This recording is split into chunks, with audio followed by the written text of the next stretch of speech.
আসসালামু আলাইকুম। Gurukul online learning নেটওয়ার্কে আপনাদের সবাইকে স্বাগতম। আমি মনোহর হোসেন শিমুল, সাথে আছি স্প্যানিশ ক্লাস নিয়ে। Bienvenidos a la clase de español. Vamos a empezar. আজকের ক্লাসের শিখন ফল। আমরা আজকে অতীতের সময়কাল নিয়ে কথা বলা শিখব, অর্থাৎ বিভিন্ন ধরনের যে ডিউরেশন থাকে, এই ডিউরেশনটা স্প্যানিশ ভাষায় কিভাবে বলতে হবে সেটা শিখব। আরেকটা হচ্ছে সিনেমা নিয়ে কথা বলবো, অর্থাৎ বিভিন্ন ধরনের সিনেমা সম্পর্কিত কিছু টেক্সট পড়ে সেটা কোনটা হতে পারে এই ধরনের কিছু আমরা আর্টিকেল পড়বো। তো চলুন দেখি। রিলেশনার acontecimientos del pasado. acontecimientos মানে হচ্ছে ইভেন্ট, তো যে কোনো ইভেন্টকে, যেমন ইংরেজিতে বলা হয় ইভেন্ট, স্প্যানিশে আরো সহজ মানে স্প্যানিশ আছে আর কি। acontecimientos না বলে আপনি চাইলে evento বলতে পারেন। el evento মানে হচ্ছে ইভেন্ট।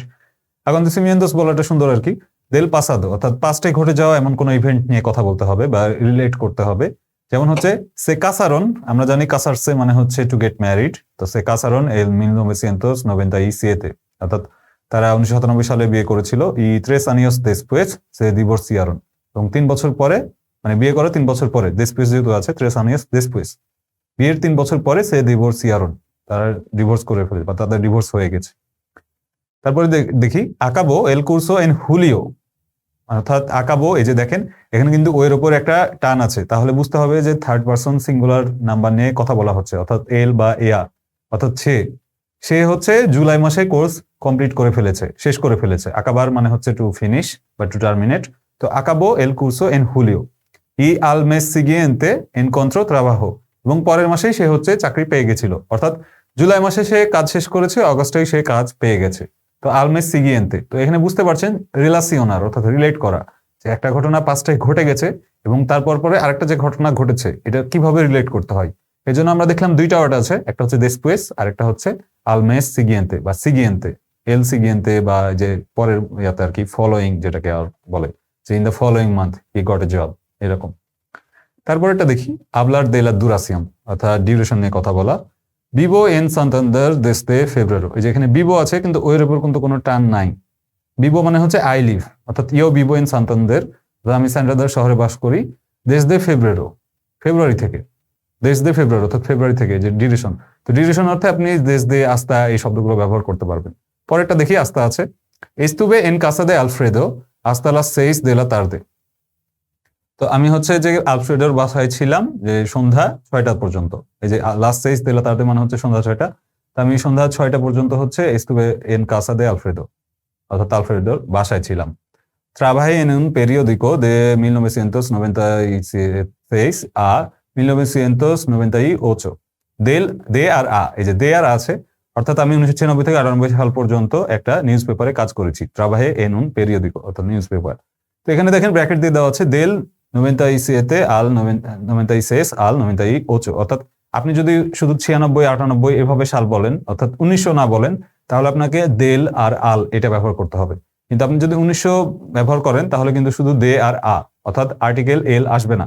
এটা খুব ভালো মতো দেখেন, এই সেন্টেন্সে আছে দে আ, অর্থাৎ দেল আল হলে হয়ে যাবে যে 96 98, আর যদি দে আ দিয়ে ইউজ করেন তাহলে 1900 সাল বা 1900 সাল থাকলে দে আ এটা দিলেই হবে। বুঝতে পারছেন? পরেরটা আমরা দেখি, শেষেরটা trabajé como periodista durante 2 años, যে দুরান্তে আছে, অর্থাৎ আমি 2 বছরের জন্য হচ্ছে একজন পেরিওডিস্তা বা জার্নালিস্ট হিসেবে কাজ করেছি। 2 বছরের জন্য কাজ করা মানে হচ্ছে দুরান্তে, অর্থাৎ একটা নির্দিষ্ট সময়ের জন্য, দুরান্তে 2 años, অর্থাৎ কিন্তু কাজটা শেষ হয়ে গেছে। 2 বছরের সময়, এটা একটা নির্দিষ্ট সময়, এই সময়টা বোঝাতে গেলে আপনাকে দুরান্তে ব্যবহার করতে হবে। পরের স্লাইডে দেখি ir অথবা irse, অর্থাৎ একটা হচ্ছে টু গো, মানে অর্থ হচ্ছে একই কিন্তু আপনাকে একটু দেখতে হবে। যেমন el domingo fui a una exposición muy interesante, অর্থাৎ আমি একটা গত যে রবিবার গেল, এই রবিবারে আমি একটা খুব সুন্দর ইন্টারেস্টিং এক্সিবিশনে গিয়েছিলাম। llegó a las 2:30 horas más tarde se fue, এটা সেন্টেন্স, দুইটা সেন্টেন্স আর কি। irse মানে নিচে দেখেন যে abandonar un lugar, তো ir মানে হচ্ছে কোনো একটা জায়গায় যাওয়া, আর irse মানে হচ্ছে যে কোনো একটা জায়গা লিভ করা, অর্থাৎ ir আর irse কাইন্ড অফ হচ্ছে অপোজিট, হচ্ছে যে একটা জায়গায় যাওয়া আর একটা জায়গা থেকে চলে আসা বা লিভ করা। যেমন abandonar un lugar মানে আপনি একটা জায়গায় গেছেন। যেমন সহজ কথায় যদি আপনি এখন বলতে চান যে I have to go, আপনাকে স্প্যানিশে বলতে হবে tengo que irme বা me tengo que ir, অর্থাৎ I have to go, অর্থাৎ আমাকে এই জায়গাটা থেকে যেতে হবে। abandonar un lugar, এই জায়গাটা আমাকে abandon করে যেতে হবে, তো তখন আবার irse ব্যবহার করতে হবে। এখানে দেখেন আছে যে llegó a las 2:30 horas, অর্থাৎ সে হচ্ছে 10:30 মানে দুপুর 2টার দিকে আসছে।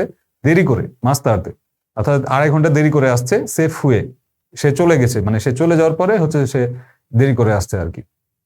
তো ইরসে হচ্ছে আবান্দনার উনলোগার, বুঝতে পারছেন ইর আর ইরসের পার্থক্য কখন, বা কখন আপনাকে ইর বলতে হবে। যেমন আমি বলতে পারি যে মানে বয় আলা স্কুয়েলা, আমি স্কুলে যাই অর্থাৎ যাই। আবার আমি বলতে পারি যে মেতেঙ্গোকে ইর দে স্কুয়েলা, আমাকে স্কুল থেকে যেতে হবে। তো একটা হচ্ছে যাওয়া আর একটা হচ্ছে যেতে হবে, মানে চলে যাওয়া লাগবে এরকম, বা রিটার্ন যেটা অপোজিট আর কি, ইরের যাওয়ার অপোজিট যেটা। এরপরে আমরা দেখবো একটা কার্টুন বা কয়েকটা সিরিজ দেখতে পাচ্ছি আর কি, 6টা ছবি আছে। তো আমাদেরকে সিরিয়ালি মেনটেন করতে হবে যে কোন ঘটনার পর কোন ঘটনা ঘটেছে। অর্থাৎ এখানে বলছে অর্দেনা এস্তা ইস্তোরিয়া দে আমর, অর্থাৎ একটা হিস্ট্রি আছে, লাভ হিস্ট্রি আছে। তো কখন কোন ঘটনাটা ঘটলো আমরা এই টেক্সট গুলোর যে ক্যাপশন দেওয়া আছে এই ছবিগুলোর সাথে, এটা পড়ে আমাদেরকে সাজাতে হবে বা নাম্বার করতে হবে যে 1 2 3 4 5 6, অর্থাৎ কোন ঘটনার পর কোন ঘটনা ঘটেছে। চলুন দেখি, একটু দেখি, পড়ে দেখি। প্রথম যেটা আমরা দেখছি একদম বাম দিকে কর্নারের উপরে ছবিটা, un mes más tarde, অর্থাৎ 1 মাস আরো পরে, pasaron un fin de semana en la playa y decidieron irse a vivir juntos. তো তারা হচ্ছে যে একটা প্লায়া মানে হচ্ছে বিচ, বিচে তারা একসাথে সময় পার করেছে এবং তারা ডিসাইড করেছে যে তারা একসাথে বসবাস করবে। গল্পের শুরুতেই কখনো এরকম ঘটনা থাকে না, তার আগেও হয়তো আরো কোনো ঘটনা আছে। তার মানে বুঝতে পারছি যে আমাদেরকে এর আগেও আর কিছু দিয়ে শুরু করতে হবে। পরেরটা দেখি, durante este tiempo, অর্থাৎ এই সময়ের ভিতর, en el hospital,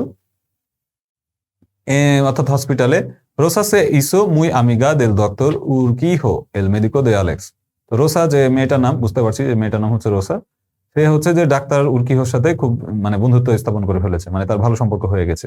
এল মেডিকো দে আলেক্স, অ্যালেক্সের আবার সে মানে ডাক্তার, তার ডাক্তারের নাম হচ্ছে উরকিহো, সে হচ্ছে অ্যালেক্স যে মানে তার বয়ফ্রেন্ড, বোঝা যাচ্ছে যে তার হচ্ছে ডাক্তার। তো তার সাথে আবার খুব ভালো, অর্থাৎ তার যে বয়ফ্রেন্ড, তার যে মানে বয়ফ্রেন্ডের যে ডাক্তার, ডাক্তারের সাথে গার্লফ্রেন্ডটার খুব ভালো সম্পর্ক হয়ে গেছে। আচ্ছা, পরে দেখি আমরা কি বোঝা যাচ্ছে। 2 días después la llamó, quedaron fueron al cine y cenaron juntos.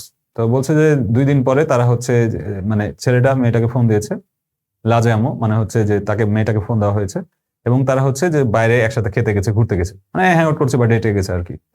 আমরা বুঝতে পারছি যে কোনোটার সাথে কোনোটা মিল নাই, উপরে 3টা সিরিয়াল আমরা প্রথম এখনো পাচ্ছি না। নিচেরটা দেখি, এল 3 de mayo de 1999, মানে একটা স্পেসিফিক টাইমের কথা বলছে।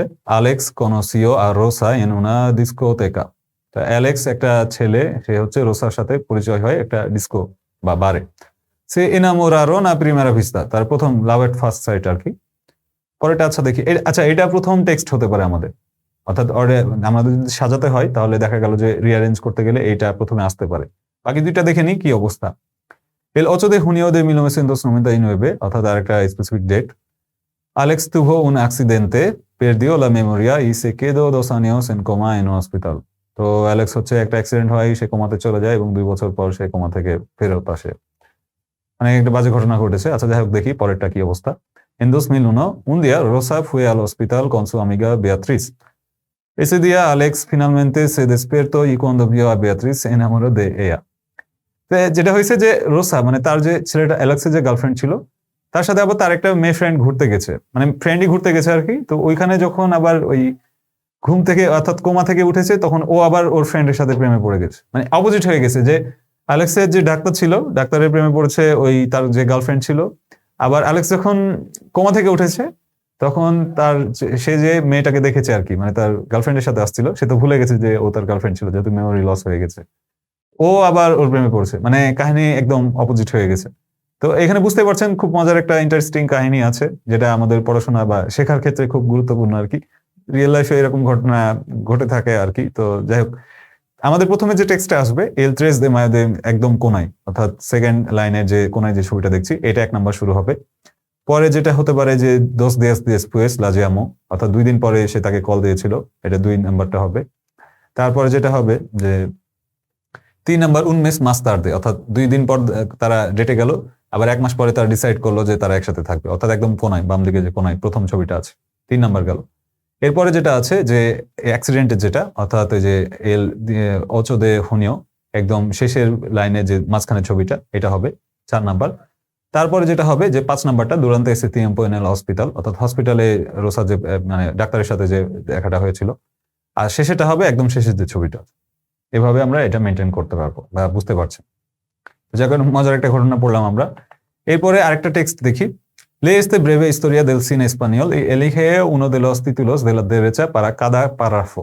তো এখানে কয়েকটা প্যারাগ্রাফ আছে, এইটা এবং এর পরের স্লাইডে কয়েকটা প্যারাগ্রাফ আছে। আমরা প্রথমটা পড়বো, এই পরেরটা হচ্ছে আপনার জন্য থাকবে, এইটা আপনি করবেন। তো আমরা এটা একটু দেখি যে এখানে থেকে কোন মুভিগুলো হতে পারে। আমি কিছুটা বলে দিই, তারপরে আপনি নিজেই করতে পারবেন। El primer cinematógrafo llegó a España en 1896, অর্থাৎ প্রথম সিনেমাটোগ্রাফি করার জন্য বা ক্যামেরা, যেটা যে ক্যামেরা দিয়ে ছবি তোলা হয় বা ভিডিও করা হয়, ধারণ করা হয়, এটা স্পেনে প্রথম আসে হচ্ছে 1896 সালে। Durante los años 10 Barcelona fue el centro de la producción cinematográfica. তো এই 10 বছরে, মানে 10 বছরের সময় 1896 থেকে পরবর্তী 10 বছরে বার্সেলোনা একটা হাব ছিল মানে মুভি প্রোডাকশনের জন্য। Sin embargo, however, a partir de los años 20 আর পরবর্তী 20 বছরে la industria se trasladó a Madrid. Barcelona থেকে এই মানে ফিল্ম প্রোডাকশন সোসাইটি যেটা আছে সেটা হচ্ছে মাদ্রিদে ট্রান্সফার হয়ে যায়। En esta década se rodaron clásicos como la Verbena de la Paloma, 1921 সালে একটা মুভি করেছিল, যে এই সময়টার ভিতর ক্লাসিক মুভি বানিয়েছিল কিছু, তার ভিতর একটা হচ্ছে La Verbena de la Paloma, তারপর হচ্ছে protagonizada por Florian Rey, El Rodolfo Valentino Español, অর্থাৎ এই মুভিতে যে প্রোটাগনিস্ট ছিল অর্থাৎ মেইন ক্যারেক্টার যেটা ছিল সেটা হচ্ছে যে ফ্লোরিয়ান রে। এরপরে যেটা আসছে ও উন পেরো আন্দালুস, অর্থাৎ একটা আন্দালুসিয়ার একটা কুকুর, এটা নিয়ে একটা মুভি ছিল 1928 সালে। তে লুইস বুনুয়েল সে ডিরেকশন দিয়েছিল। রোদাদা এন প্যারিস এন প্লেনা এপোকা সুরিয়ালিস্টা, সাররিয়ালিস্টিক একটা মুভি আর কি।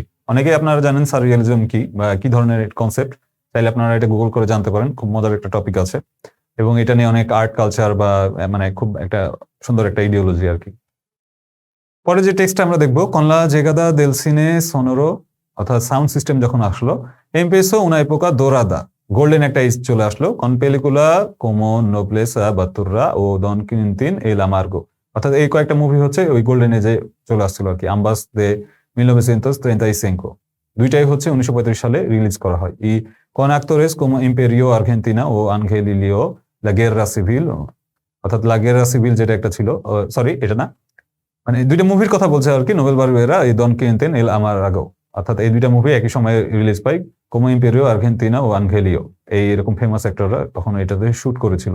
কিন্তু সমস্যা যেটা হচ্ছে La Guerra Civil 1936 y hasta 1936 desde 1939, অর্থাৎ 1936 থেকে 39 সালে স্পেনে যে একটা সিভিল ওয়ার শুরু হয়ে গেছিল, এটার কারণে এটা বাধা পড়েছিল। ইন্টাররুম্পিও estos años de gran actividad, অর্থাৎ মুভিগুলো যে শুরু করেছিল এই সিভিল ওয়ারের কারণে এটা বাধা পেয়েছিল বা ইন্টারাপ্টেড হয়ে গেছিল। Durante la guerra, যুদ্ধের সময়, ambos bandos utilizaron el cine como medio de propaganda bélica, অর্থাৎ তারা হচ্ছে এটা প্রোপাগান্ডা হিসেবে ব্যবহার করেছে এই মুভি বা সিনেমার এটাকে, অর্থাৎ তারা প্রচার করার জন্য এই সিস্টেমটা বেছে নিয়েছিল সিনেমার যে ব্যাপারটা আর কি। পরেরটা দেখি, Tras la guerra, অর্থাৎ যুদ্ধের পরে অর্থাৎ সিভিল ওয়ারের পরে আর কি, muchos cineastas tuvieron que exilarse, অনেক সিনেমার সাথে যারা রিলেটেড কাজ করতো বা এই প্রফেশনে ছিল তাদের অনেকে হচ্ছে দেশ ছেড়ে চলে যেতে হয়েছিল, মানে এক্সাইলেশনে চলে যেতে হয়েছিল আর কি। Durante el franquismo, অর্থাৎ ফ্রাঙ্কিস্টা মানে যে জেনারেল ছিল আর কি, জেনারেল ফ্রাঙ্কো স্পেনের, যার কারণে সিভিল ওয়ারটা হয়েছিল। তো তার এই সময়টাতে las producciones estuvieron muy controlados, মানে অনেক কন্ট্রোল ভাবে, মানে সে এটা ডোমিনেট করতো আর কি, যে কি কি ফিল্ম বানানো হবে বা কি কি করা হবে, এটা গভর্নমেন্ট স্টেট থেকে এটা কন্ট্রোল করে দিত আর কি। পরলা সেন্সুরা, তো সেন্সর্ড হয়ে যেত আর কি। Por lo que se rodaron sobre todo comedias sentimentales y folclóricas, sin embargo, a partir de 1950. তো যাই হোক 1950 সালের পর এই কাজগুলো করতে থাকে। Surgió un movimiento realista con directores como Luis García Berlanga ও Juan Antonio Bardem. তো 1950-এর পরে একটা মুভমেন্ট শুরু হয়, যারা ফিল্ম সোসাইটিতে যারা আছে তারা মিলে সবাই এই মুভমেন্টটা শুরু করে, অর্থাৎ সরকারের বিরুদ্ধে বা তখনকার গভর্নমেন্ট বা ডিক্টেটর যে ছিল ফ্রাঙ্কো তার বিরুদ্ধে কথা বলা শুরু করে। Ambos tuvieron la capacidad de expresar bajo una apariencia cómica, মানে তারা হচ্ছে খুব ফানি ওয়েতে বা যেটাকে বলে যে আয়রনি আর কি, বা এই সার্কাস্টিক ওয়েতে তারা এই জিনিসটা প্রচার করা শুরু করলো। La triste realidad española de la época, অর্থাৎ স্পেনে যে তখন একটা বাজে অবস্থা চলছিল, এটা তারা হচ্ছে খুব ফান ওয়েতে বা মানে ট্রলের মাধ্যমে তারা এটা প্রচার করতো। A principios de los 60 tuvieron mucho éxito comedias típicamente españolas con actores tan característicos como Paco Martínez Soria, Gracia Molero। কয়েকজনের নাম বলছে যে তারা কমেডিয়ান ছিল এবং তারা এর মাধ্যমে খুব একটা সফলতা অর্জন করে। তো এখানে আছে লা কমেডিয়া মাদ্রিলেনিয়া এল সিনে মুদো এল সিনে español en la actualidad el cine español durante la dictadura el destape y el cine de autor el cine sonoro y la guerra civil। তো এখানে কয়েকটা হেডলাইন দেওয়া আছে। আমাদের যেমন আইএলটিএস পরীক্ষাতে দেখা যায় যে অনেকগুলো টেক্সট থাকে এবং এটার হেডলাইন কোনটা হতে পারে এটা একটা অর্থ দেওয়া থাকে। তো এখান থেকে আমরা যে তিনটা টেক্সট পড়লাম, আপনাকে এই তিনটা টেক্সট থেকে হচ্ছে হেডলাইন বের করতে হবে, আর পরবর্তী যে টেক্সটটা আছে এখান থেকে হচ্ছে বাকি হেডলাইন গুলো বের করতে হবে। তো আমি এই যে তিনটা পড়লাম, এই তিনটা থেকে আমি তিনটা বলে দিব। বাকি এইটা যেটা আছে এটা আপনি যেটা করবেন যে এটা পজ করবেন, ভিডিওটা পজ করে আপনি রিডিং পড়ে তারপরে এটা উদ্ধার করার চেষ্টা করবেন। কমেন্ট করে জানাবেন, আমরা আপনাদের বলে দিব যে ঠিক আছে কিনা বা আপনি ঠিকঠাক মতো পড়ে এটা উদ্ধার করতে পেরেছেন কিনা। অর্থাৎ সহজ কথায় এটা আজকে আমাদের জন্য হচ্ছে একটা রিডিং কম্প্রিহেনশন। চলুন দেখি, প্রথমে যেটা দেখেছিলাম সিনেমাটোগ্রাফ জায়গা দুরান্তে লস মুখ বা একদম খুব বেসিক কথা বলছে। তো এখানে আমরা যেটা বলবো যে এল এসপানিওল লা কমেডিয়া এল সিনে মুদো এল দেস্তাপে এল সিনে দে অতর এল সোনোরো এল লা guerra civil। এটা একদম শুরুটা হতে পারে যে এল সিনে মুদো, অর্থাৎ হচ্ছে একদম সিনেমা ওয়ার্ল্ড যেটা আর কি, এল সিনে মুদো বা যেটা এটার কথা বলছে। পরে যেটা প্যাসেজ কন লা জায়গা দেল সিনে সোনোরো বা এই যে জিনিসপত্রগুলো আসলো আরো সিনেমাটোগ্রাফি বা এই কোয়ালিটি গুলো ভালো হতে থাকলো, গেরা সিভিল শুরু হয়ে গেল, এই সময় কি হবে। তো এখানে আমরা যেটা দেখছি দেখেন এল সিনে সোনোরো ইলা গেররা সিভিল, অর্থাৎ সাউন্ড সিস্টেম এটা মানে এই প্যারাগ্রাফটাকে কিন্তু এই হেডলাইনটা দিয়ে প্রকাশ করা যায়, এল সিনে সোনোরো ইলা গেররা সিভিল, অর্থাৎ গেররা সিভিল সম্পর্কে একটু বর্ণনা দেওয়া আছে। শেষের যে প্যারাগ্রাফটা আমরা দেখছি ত্রাস লা গেররা মুচোস মুদুমুখ, এটা এখন কি বলছে এল সিনে স্পানিওল দুরান্তে লা ডিক্টাদুরা, অর্থাৎ ডিক্টাটরশিপ চলাকালীন কিভাবে সিনেমাগুলো হয়েছে আমরা দেখলাম যে বিভিন্ন কমেডিয়ান বা এই কমেডির মাধ্যমে তারা এটা প্রোটেস্ট করার চেষ্টা করেছিল। তো এটার জন্য হেডলাইন হবে এল সিনে স্পানিওল দুরান্তে লা ডিক্টাদুরা। বাকি যে কয়টা বাকি থাকছে এই কয়টা আপনাকে এই কয়টার সাথে তিনটার সাথে মিলিয়ে নিতে হবে। তো আজকের ক্লাস এই পর্যন্ত আমরা শেষ করছি। পরবর্তী ক্লাসে আমরা সিনেমা এবং পাস্ট টেন্স নিয়ে আমরা আরো অনেক কিছু আলোচনা করব। অবশ্যই সাবস্ক্রাইব করে আমাদের সাথে থাকবেন এবং এরকম মজার মজার ক্লাস পাবেন। আপনাদের বন্ধুদের সাথে অবশ্যই আপনারা এই ক্লাসগুলো বেশি করে শেয়ার করবেন। যত বেশি মানুষজনের সাথে সবাই মিলে স্প্যানিশ ভাষা শিখবেন, আপনার জন্য ভাষা শেখা ততটাই সহজ হয়ে যাবে। ধন্যবাদ সবাইকে, মুচাস গ্রাসিয়াস।